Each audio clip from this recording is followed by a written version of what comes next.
الحمد لله وكفى وسلام على عباده الذين اصطفى خصوصا على سيد الرسل وخاتم الأنبياء.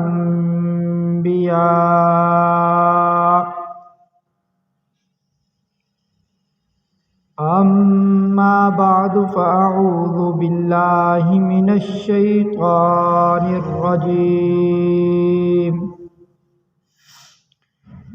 بسم الله الرحمن الرحيم. وسيجنبها الأتقى الذي يؤتي ماله يتزكى وما لأحد عنده من نعمة تجزى إلا ابتغاء وجه ربه الأعلى وَلَسَوْفَ يَرْضَى.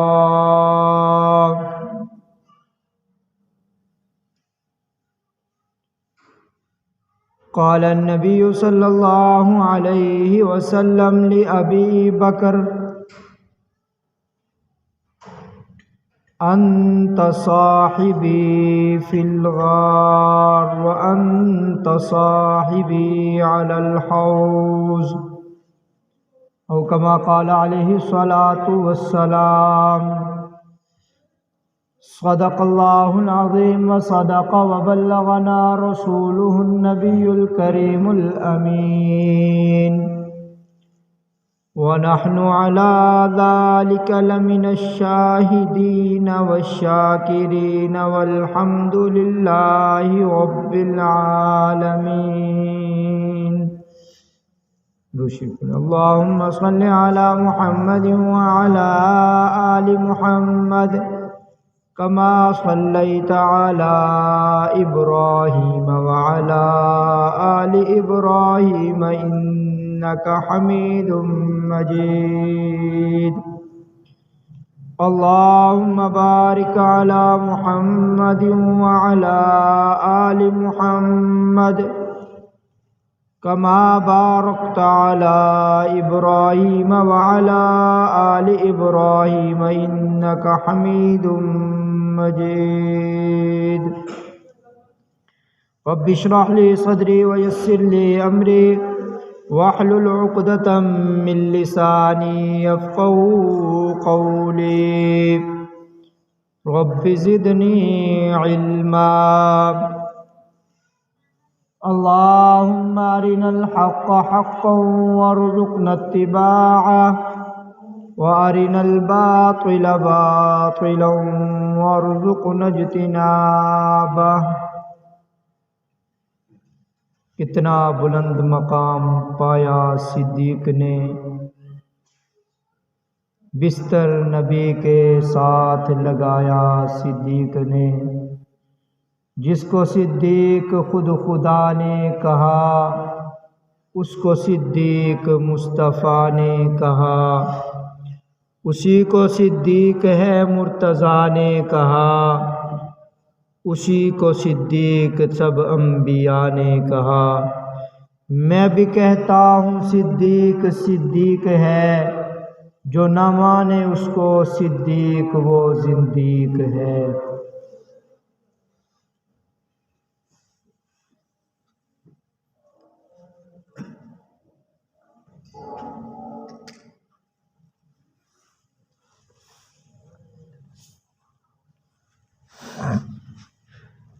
انتہائی واجب الاحترام بزرگوں، عزیز دوستوں، جمادی الثانی کا مہینہ ہے اور اس مہینے کی 22 تاریخ کو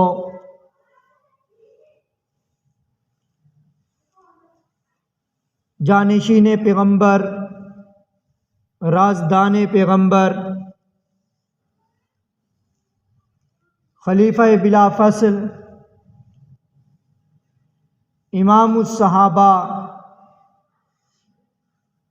جناب سیدنا ابو بکر صدیق رضی اللہ تعالی عنہ کا یوم وفات ہے۔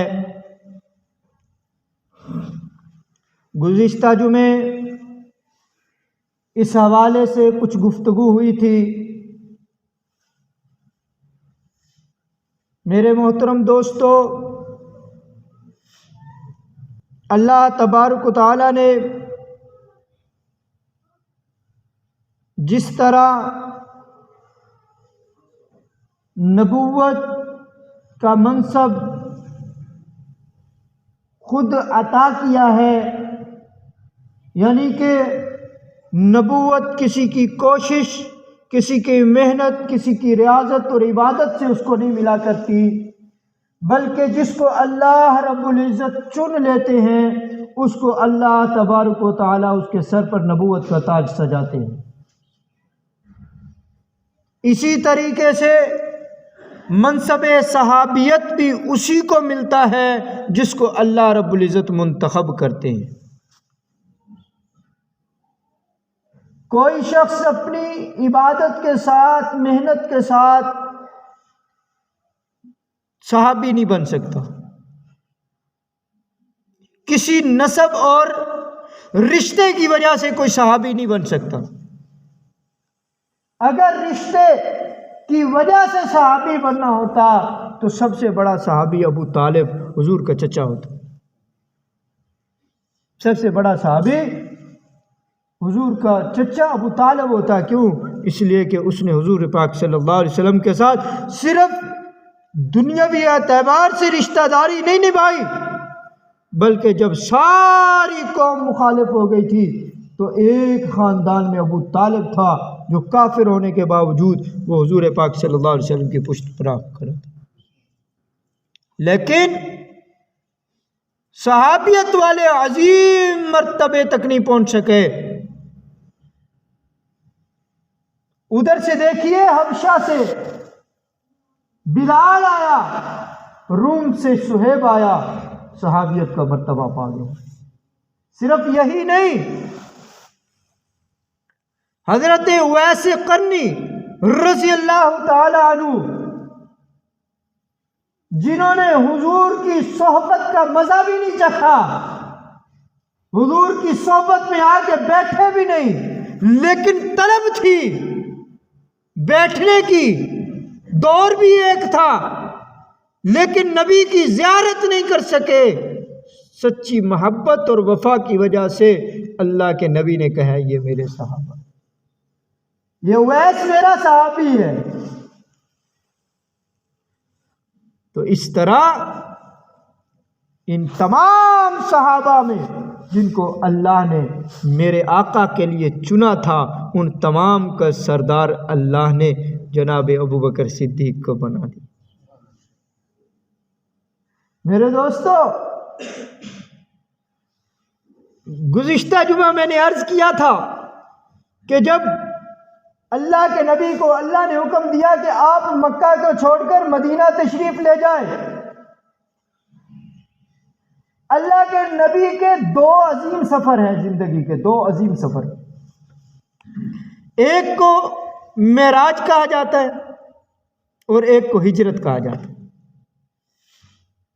ایک معراج کا سفر ہے، ایک میرے آقا کا ہجرت کا سفر ہے۔ معراج کے سفر میں جو حضور کا رفیق بنا، جو حضور کا ساتھی بنا، وہ حضور کو خود لینے کے لیے آیا۔ آپ اس بات پر توجہ فرمائیں گے کہ جو آقا کا معراج کی سفر کا رفیق تھا، جو ساتھی تھا، وہ میرے آقا کو خود لینے کے لیے آ گیا، اور جو ہجرت کے سفر میں آقا کا رفیق تھا، آقا خود لینے کے لیے اس کے دروازے پر گئے۔ وہ نہیں آیا آقا کو لینے، بلکہ میرے آقا خود چل کر اس کے دروازے پہ چلے گئے، ابو بکر چلتے ہیں سفر پہ۔ معراج کے سفر میں جو ساتھی آیا تھا لینے کے لیے، وہ 7 سواری بھی لایا تھا، 7 براق نامی سواری لایا تھا۔ لیکن ادھر سے جب رات کا سفر شروع ہوا، ہجرت کی رات کا، جو چلتے چلتے سواری کی ضرورت پڑتی ہے،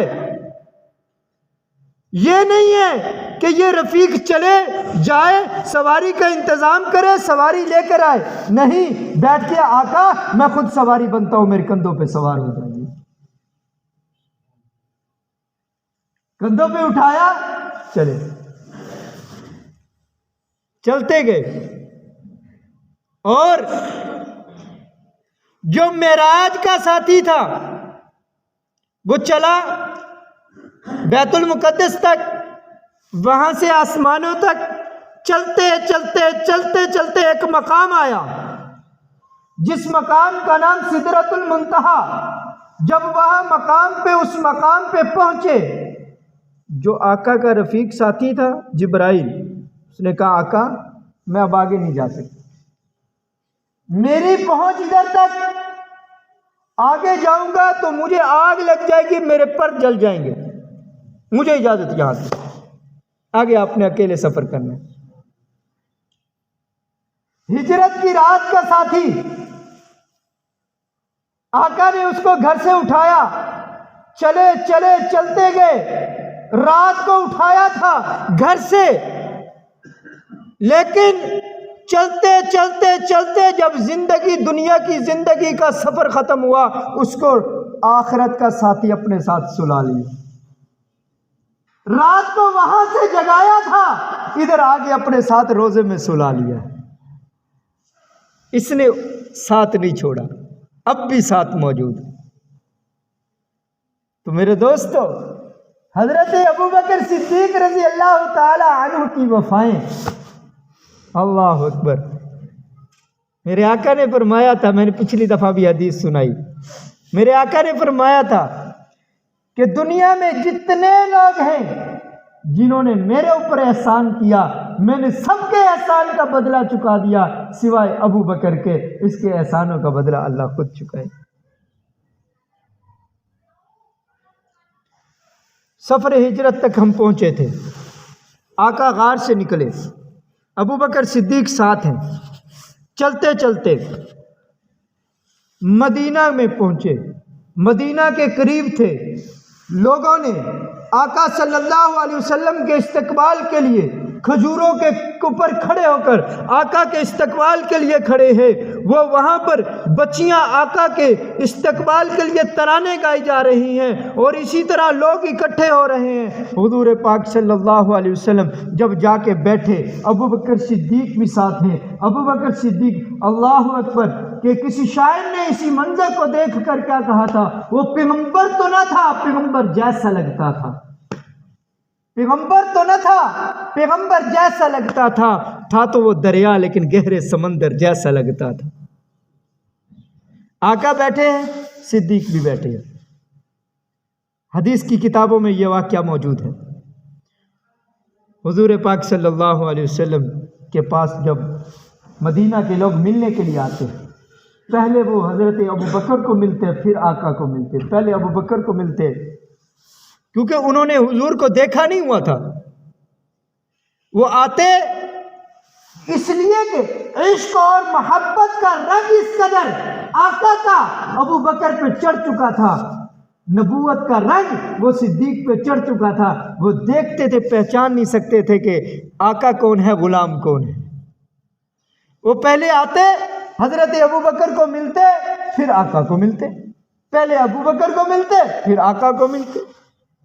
جناب سیدنا صدیق اکبر رضی اللہ تعالیٰ عنہ نے جب یہ منظر دیکھا کہ لوگ تو اس کشمکش میں ہیں، لوگ تو الجھ سے گئے ہیں کہ لوگوں کو پتہ نہیں چلتا آقا کون ہے غلام کون ہے، سیدنا صدیق اکبر اٹھے اور دھوپ اس وقت ہلکی ہلکی آ رہی تھی، انہوں نے یہ اٹھے اپنی چادر مبارک کے ساتھ انہوں نے سایہ کر دیا آقا پر، لوگوں کو پھر پتہ چلا کہ آقا کون ہے غلام کون ہے،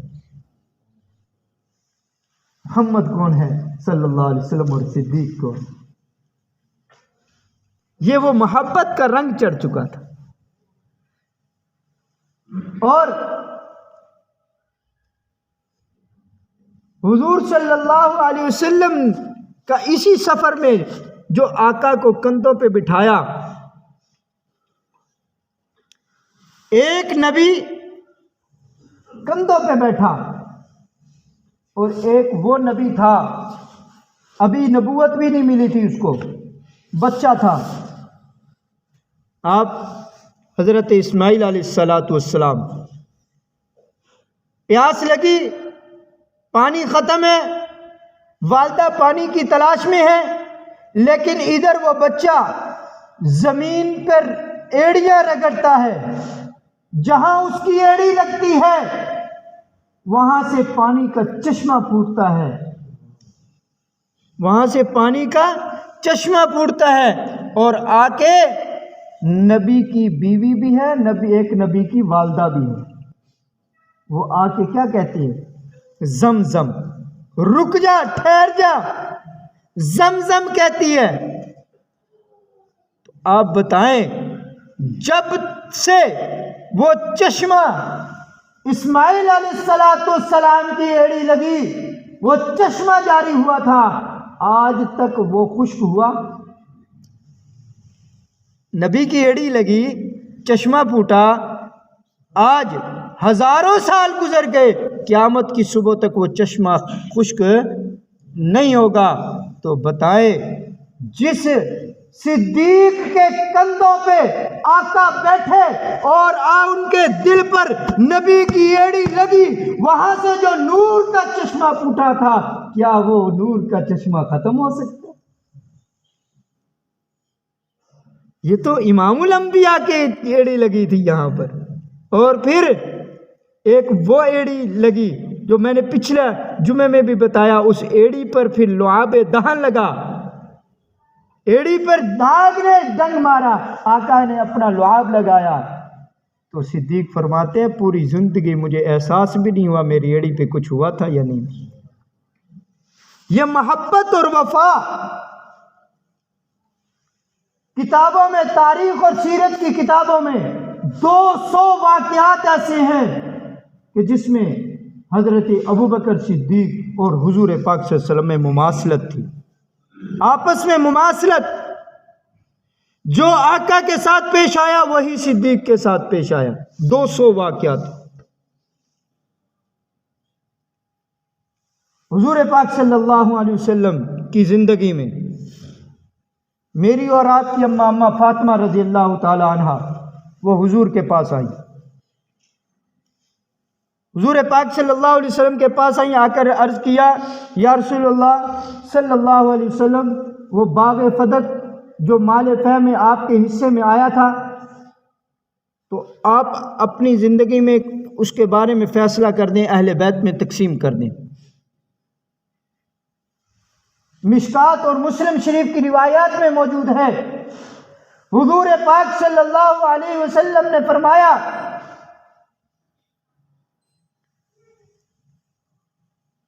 حضور نے فرمایا کہ انبیاء کی کوئی وراثت نہیں ہوتی، العلماء ورثۃ الانبیاء، علماء انبیاء کے وارث ہیں، جو نبیوں کی جو وراثت ہوتی ہے وہ علم ہوتا ہے، نبیوں کی وراثت دنیا کا مال اور جائیداد نہیں ہوتا۔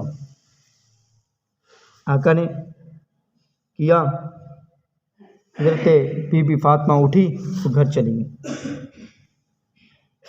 آقا صلی اللہ علیہ وسلم اس دنیا سے پردہ فرما گئے، حضرت ابوبکر صدیق رضی اللہ تعالی عنہ مسند خلافت پر براجمع ہوئے، تو اس وقت بھی حضرت بی بی فاطمہ آئی، آ کے عرض کیا کہ وہ باغ فدق جو حضور پاک صلی اللہ علیہ وسلم اپنی زندگی میں جس کی آمدن اہل بیت میں تقسیم کرتے تھے، آپ اس کو تقسیم کریں۔ آپ کو یہاں مسئلہ جاتے سمجھا دوں کہ حضرت فاطمہ رضی اللہ تعالی عنہا یہاں پر وہ مال حاصل کرنے کے لیے نہیں آئی تھی، وہ باغ کو لینے کے لیے نہیں آئی تھی، بلکہ قیامت تک کے انسانوں کو ایک مسئلہ سمجھانا تھا۔ جو آقا کے سامنے، جو حضرت فاطمہ کے سامنے حدیث آئی تھی، وہ حدیث کو بیان کرنا تھا کہ انبیاء کی کوئی وراثت نہیں ہوا کرتی۔ آئیں صدیق اکبر رضی اللہ تعالیٰ عنہ نے وہی کام کیا جو جناب نبی کریم صلی اللہ علیہ وسلم نے کیا، وہی الفاظ حضرت ابوبکر صدیق نے، وہی حدیث دہرائی جو جناب نبی کریم صلی اللہ علیہ وسلم نے حضرت فاطمہ کو اس وقت کہا تھا کہ انبیاء کی جو میراث ہوتا ہے وہ علم ہوتا ہے، یہ دنیا کی چیزیں جائیداد یہ وراثت نہیں ہوتی۔ چلی گئی۔ اس کے بعد حضرت فاطمہ رضی اللہ تعالیٰ عنہ 6 ماہ تک دنیا کے اندر رہیں، دوبارہ کبھی مطالبہ نہیں کیا، نہ انہوں نے کیا نہ ان کے اہل خانہ میں سے کسی نے کیا۔ یہاں مسئلہ سمجھا دیا دنیا کو۔ اگر صدیق اکبر رضی اللہ تعالی عنہ کے پاس حضرت فاطمہ یہ نہ لے کر آتی تو کائنات کو یہ مسئلے کا پتہ نہ چلتا۔ اور ایک طرف اگر میں یوں کہوں کہ حضرت ابوبکر صدیق رضی اللہ تعالی عنہ نے ختم نبوت کے منکرین کے ساتھ جہاد کیا اور تحفظ ختم نبوت کے حوالے سے مجاہد بنے، تو حضرت فاطمہ رضی اللہ تعالی عنہا نے بھی جو منکرین ختم نبوت تھے ان کے لیے اس واقعے میں دروازہ بند کر دیا۔ حضور کے بعد اب جو بھی آپ یاد رکھے نبوت کے لیے کھڑا ہوگا اس کا مقصد کیا ہوگا؟ پیسہ اکٹھا کرنا، اولاد کے لیے کچھ بنا لیا جائے، یہی ہوگا نا۔ تو حضرت فاطمہ نے یہاں آ کر اس حدیث کو جو عام کیا ہے اس میں بھی ختم نبوت کی ایک دلیل بتا دیا کہ انبیاء کی کوئی وراثت نہیں ہوا کرتی۔ اب جو بھی کھڑا ہوگا اب وہ نبوت کا دعویٰ نہیں کر سکتا۔ اس کو پتا ہے کہ بچے کو یہ پتا چل چکا ہے کہ انبیاء کی کوئی وراثت، کوئی جائیداد، کوئی چیز، پیسہ، دنیا نہیں ہوتی۔ تو اگر میں نعوذ باللہ اگر کوئی شخص یہ دعویٰ کرے کہ میں نبوت کا دعویٰ کروں گا اور پھر اس کے بدلے میں میرے اوپر دولت آ جائے گی، میری اولاد کے پاس دولت آ جائے گی، وہ تو اس کو پتہ ہے کہ ہر بندہ اس کو جو ہے وہ دھتکار دے گا، ہر بندہ جو ہے اس کا انکار کر دے گا۔ کیوں؟ اس لیے کہ اللہ کے نبی نے فرمایا تھا کہ نحن لا نورث، ہم تو وراثت چھوڑتے ہی نہیں۔ تو ایک یہ آیا واقعہ کہ جو کچھ نبی کریم صلی اللہ علیہ وسلم نے اپنے زندگی میں کیا وہی حضرت ابوبکر صدیق نے کیا۔ آقا صلی اللہ علیہ وسلم نے اپنے آخری وقت میں مسیلمہ کذاب کے مقابلے کے اندر لشکر تیار کیا حضرت اسامہ بن زید رضی اللہ تعالی عنہ کی قیادت کے اندر، اور ابھی لشکر روانہ ہونے کے قریب ہی تھا کہ ادھر سے آقا صلی اللہ علیہ وسلم دنیا سے پردہ فرما گئے۔ لشکر رک گیا، کچھ دن کے لیے رک گیا۔ ادھر سے حضرت ابوبکر صدیق رضی اللہ تعالی عنہ مسند خلافت پر بیٹھے تو آپ نے پہلا جو حکم جاری کیا وہ یہ تھا کہ جیش اسامہ کو روانہ کیا جائے۔ حضرت اسامہ کی قیادت کے اندر جو اللہ کے نبی نے لشکر تیار کیا تھا اس کو روانہ کیا جائے۔ حضرت عمر رضی اللہ تعالیٰ عنہ آئے کہ اے امام المسلمین، آپ ایسے کریں کہ آپ روانہ ابھی نہ کریں، صحابہ کے دل ابھی غم زدہ ہیں، صحابہ پر بڑا غم آیا ہے حضور کے دنیا سے تشریف لے جانے کی وجہ سے۔ آپ ایسے کریں ابھی اس پر کچھ دنوں کے لیے موقوف کر دیں۔ اور کیا فرمایا حضرت ابوبکر صدیق رضی اللہ تعالیٰ عنہ؟ بڑا جملہ ارشاد فرمایا، وہ صدیق جس نے ساری زندگی نرم دلی کے ساتھ گزاری، جنہوں نے ساری زندگی جن پر حضور کا جو ہے صفت جمال غالب رہی جن پر، اور وہ عمر جس پر ساری زندگی حضور کی صفت جلال غالب رہی، آج اس پر صفت جمال آئی ہوئی ہے اور ابو بکر پر صفت جلال آئی ہوئی ہے، اور کہنے لگے اَيَنْقُصُ الدِّينُ وَأَنَا حَيٌّ،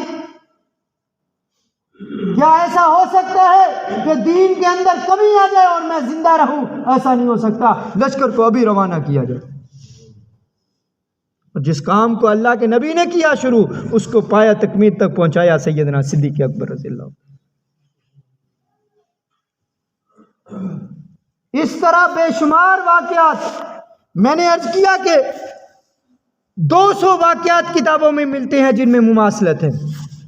حضور پاک صلی اللہ علیہ وسلم کی عمر 63 سال، سیدنا صدیق اکبر رضی اللہ تعالیٰ عنہ کی عمر 63 سال، حضور پاک صلی اللہ علیہ وسلم کا وصال پیر کے دن، سیدنا صدیق اکبر رضی اللہ تعالیٰ عنہ کا وصال پیر کے دن، حضور پاک صلی اللہ علیہ وسلم کو وفات سے 2 سال پہلے زہر دیا گیا، سیدنا صدیق اکبر رضی اللہ تعالیٰ عنہ کو بھی وفات سے 2 سال پہلے زہر دیا گیا۔ حضور پاک صلی اللہ علیہ وسلم کو زہر گوشت کے اندر دیا گیا، سیدنا صدیق اکبر کو زہر گوشت کے اندر دیا گیا۔ حضور پاک صلی اللہ علیہ وسلم کو زہر دینے والی ایک یہودی عورت تھی، اور حضرت صدیق اکبر کو بھی زہر دینے والی ایک یہودی عورت تھی۔ حضور پاک صلی اللہ علیہ وسلم کا ایک روایت کے اندر حضور کا وصال اسی زہر کی اثر کی وجہ سے ہوا، اور سیدنا صدیق اکبر رضی اللہ تعالی عنہ کا وصال بھی اسی زہر کی اثر کی وجہ سے ہوا۔ حضور پاک صلی اللہ علیہ وسلم کے ساتھ اس دعوت کے اندر جو شریک تھے، ان میں سے ایک ساتھی اسی وقت شہید ہو گئے، اور سیدنا صدیق اکبر کے ساتھ جو ساتھی موجود تھے ان میں سے بھی ایک اسی وقت شہید ہو گئے۔ حضرت ابو بکر حضرت حضور صلی اللہ علیہ وسلم کے نواسے کو شہید کیا گیا، اور حضرت ابو بکر صدیق کے بھی نواسے کو شہید کیا گیا۔ حضرت حضور صلی اللہ علیہ وسلم کے نواسے کو سر کاٹا گیا، حضرت ابو بکر صدیق کے بھی نواسے کا سر کاٹا گیا۔ حضرت حضور صلی اللہ علیہ وسلم کے نواسے کو شہید کیا گیا خلافت کے معاملے میں، اور سیدنا صدیق اکبر رضی اللہ تعالی عنہ کے نواسے کو بھی شہید کیا گیا خلافت کے معاملے میں۔ اور حضور پاک صلی اللہ علیہ وسلم کا جب آخری وقت ہوا، آپ کے سرحانے سیدہ عائشہ صدیقہ رضی اللہ تعالیٰ عنہ موجود تھی، اور سیدنا صدیق اکبر رضی اللہ تعالیٰ عنہ کا جب آخری وقت آیا تو آپ کے سرحانے سیدہ عائشہ رضی اللہ تعالیٰ عنہ موجود تھی۔ حضور صلی اللہ علیہ وسلم نے اپنے آخری وقت کے اندر مسواک مانگا، حضرت صدیق اکبر نے بھی اپنے آخری وقت میں مسواک مانگا، اور حضور صلی اللہ علیہ وسلم نے بھی فرمایا کہ مسواک سخت ہے، اس کو چبا کے دیا جائے۔ حضرت ابو بکر صدیق نے بھی کہا کہ مسواک سخت ہے، اس کو چبا کے دیا جائے۔ حضور کے لیے مسواک میری اور آپ کی اماں عائشہ نے چبا کے دیا تھا، صدیق اکبر کو بھی مسواک اماں عائشہ نے چبا کے دیا تھا۔ اور جہاں پر میرے آقا مدفون ہوئے اسی جگہ پر صدیق اکبر مدفون ہوئے۔ حضور نے فرمایا تھا کہ انت صاحبی فی الغار وانت صاحبی علی الحوض، تو یہاں علماء فرماتے ہیں جس طریقے سے حضرت ابو بکر صدیق حضور کے یار غار ہے، اسی طرح وہ حضور کے یار مزار بھی ہیں، اور اسی طریقے سے وہ حضور کے یار حوض بھی ہوں گے، کوثر پہ بھی حضور کے ساتھ۔ حضرت علی رضی اللہ تعالیٰ عنہ کی روایت ہے، فرماتے ہیں کہ ایک دن میں آقا کے ساتھ بیٹھا تھا، اللہ اکبر، ایک بہت بڑے عالم گزرے ہیں علامہ ابراہیم العبیدی المالکی رحمۃ اللہ علیہ، انہوں نے ایک کتاب لکھی عمدۃ التحقیق فی بشائر الصدیق، اس کا عربی زبان میں یہ کتاب لکھی، اس کا اردو میں بھی ترجمہ آیا انوار الصدیق کے نام سے۔ اس میں حضرت ابوبکر صدیق کی پوری زندگی کو انہوں نے ذکر کیا۔ اس کے اندر ایک واقعہ نقل کرتے ہیں کہ حضرت علی رضی اللہ تعالیٰ عنہ فرماتے ہیں کہ میں جب بھی حضرت ابوبکر صدیق کو ملتا سلام میں پہل کرتا۔ حضرت علی سمجھتے تھے کہ حضرت صدیق اکبر عمر میں بھی بڑے ہیں، مرتبے میں بھی بڑے ہیں، وہ جب بھی حضرت ابوبکر صدیق سامنے آتے حضرت علی رضی اللہ تعالیٰ عنہ سلام میں پہل کرتے۔ ایک دن ایسا آیا سیدنا صدیق اکبر حضرت علی کے سامنے آئے، حضرت علی نے سلام میں پہل نہیں کی۔ حضرت ابوبکر صدیق نے انتظار کیا کچھ سیکنڈ، لیکن جب ادھر سے سلام نہ آیا تو فوراً حضرت ابوبکر نے سلام میں پہل کر دی۔ سلام ہو گیا، بات ہو گئی، چلے گئے۔ ادھر سے صدیق اکبر حضور صلی اللہ علیہ وسلم کے دربار میں آئے، آ کے کہنے لگے یا رسول اللہ صلی اللہ علیہ وسلم، آج عجیب میرے ساتھ معاملہ ہوا ہے۔ میں جب بھی سیدنا علی کے سامنے جاتا تھا وہ مجھے سلام میں پہل کرتے تھے، آج انہوں نے سلام میں پہل نہیں کی۔ آپ ان سے پوچھئے کیا مجھ سے کوئی ان کو گلہ ہے، کوئی ناراضگی ہے، کوئی مجھ سے غلطی ہوئی ہے، ان کو بلا کے پوچھئے۔ حضور نے سیدنا علی رضی اللہ تعالیٰ عنہ کو بلایا، پوچھا علی کیا تم صدیق کو سلام میں پہل کرتے تھے؟ کہا یا رسول اللہ پہل کرتا تھا۔ کہا آج پھر سلام میں پہل کیوں نہیں کی؟ کیا اس سے کوئی ناراضگی ہے، کوئی ہے؟ تو کہا یا رسول اللہ ناراضگی نہیں ہے، کوئی گلہ نہیں ہے، کوئی شکوہ نہیں ہے۔ میں نے رات کو خواب دیکھا، خواب کے اندر میں نے جنت کو دیکھا، جنت کا ایک بڑا عظیم محل موجود تھا۔ جب میں اس کے قریب گیا میں نے جنت کے دروغہ رضوان سے پوچھا کہ یہ محل کس کا ہے؟ انہوں نے مجھے کہا یہ اس شخص کا محل ہے جو سلام میں پہل کرتا ہے، یہ اس کا محل ہے جو سلام میں پہل کرتا ہے۔ میں نے جب صبح ابوبکر میرے سامنے آئے میں نے سوچا اللہ کے نبی پر سب سے زیادہ احسان وہ ابوبکر کے ہیں، امت پر سب سے زیادہ احسان ابوبکر کے ہیں۔ تو میں نے کہا کہ جس محل کو رات میں نے خواب میں دیکھا تھا کیوں نہ اس کا مالک میں ابوبکر کو بنا دوں۔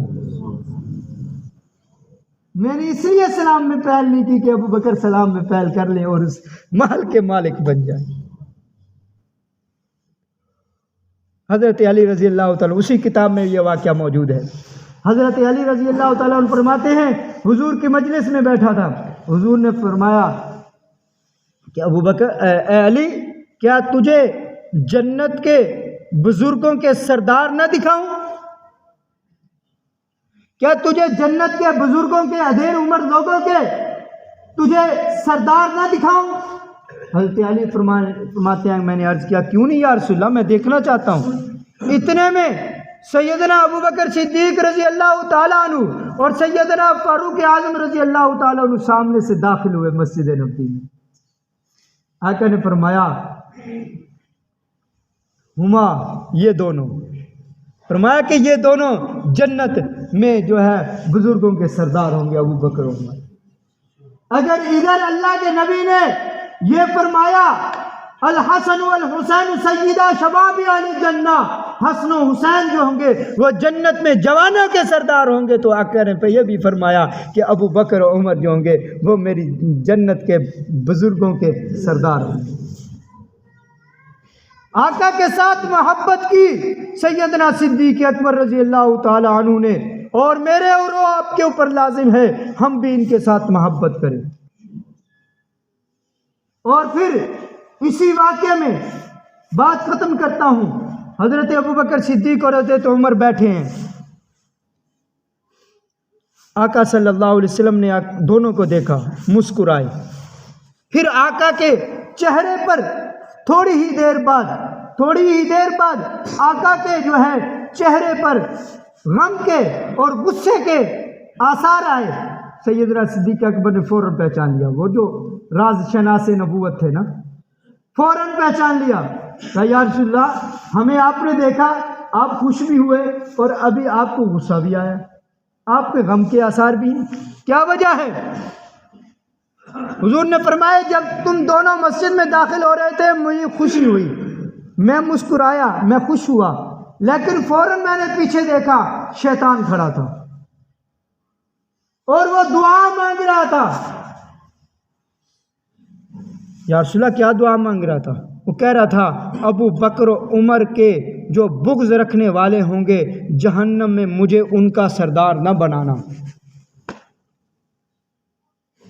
جو ابو بکر و عمر سے بغض رکھے گا ان کا مجھے سردار نہ بنانا۔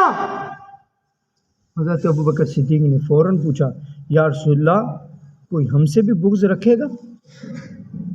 کوئی ہم سے بھی بغض رکھے گا؟ ہم نے تو ہمیشہ ایمان پر، اسلام پر اور اس پر زندگی گزاری ہے۔ مایا جس طرح تمہارے ساتھ یہ محبت کرنے والے موجود ہوں گے اسی طرح تمہارے ساتھ بغض رکھنے والے بھی موجود ہوں گے، اور جو تمہارے ساتھ محبت رکھنے والے ہوں گے تمہیں ان کو کچھ دینا چاہتے ہو، تم ان کو کچھ دینا چاہتے ہو؟ مایا فوراً حضرت ابوبکر صدیق نے عرض کیا یا رسول اللہ میں اپنی نیکیوں کا چوتھائی حصہ ان کو دوں گا جو مجھ سے محبت رکھیں گے۔ ابو بکر کی چوتھائی نیکیاں، کون ابو بکر؟ حضور پاک صلی اللہ علیہ وسلم بیٹھے ہیں، حضرت عائشہ رضی اللہ تعالیٰ عنہ بیٹھی ہیں، رات کا وقت ہے، ستاروں کو دیکھا، حضرت عائشہ نے عرض کیا یا رسول اللہ کو ستاروں سے زیادہ کسی کی نیکیاں ہو سکتی ہیں؟ حضور نے فرمایا ہاں ہے۔ حضرت عائشہ کے دل میں یہ تھا کہ شاید حضور میرے ابا کا نام لیں گے۔ حضور نے فرمایا عمر ایسا شخص ہے جس کی نیکیاں جو ہیں وہ سارے یہ ستاروں سے زیادہ ہوں گی۔ حضرت عائشہ خاموش ہو گئی، حضور نے بھی تو چہرہ پڑھ لیا، کہا عائشہ کیا بات ہے، کیوں ایسے ہوگی؟ یا رسول اللہ تو کیا چاہتی تھی تیرے ابا کا نام لیا جائے؟ میں یا رسول اللہ کیوں نہیں، میرے ابا کی نیکیاں اتنی، میں نے کہا کہ وہ اتنی نیکیاں میرے ابا کی ہوں گی۔ تو فرمانے لگے، حضور نے فرمایا ابو بکر کی ہجرت کی رات کی نیکیاں عمر کی ساری رات کی ساری زندگی کی نیکیوں سے زیادہ ہیں۔ تو میرے آقا نے یہ ہمیں بتا دیا اگر ہم حضور کے صحابہ سے محبت رکھیں گے، ابو بکر و عمر سے محبت رکھیں گے، کل انہی کے جھنڈے کے نیچے ہم کھڑے ہوں گے۔ اور اگر خدا نہ خواستہ ہمارے دل کے اندر صحابہ کے بارے میں تھوڑا سا بھی تذبذب آ گیا تو میرے دوستو ایمان کا خطرہ ہے۔ اللہ تبارک و تعالی ہمیں صحابہ سے سچی محبت نصیب فرمائے۔ وآخر دعوانا الحمدللہ۔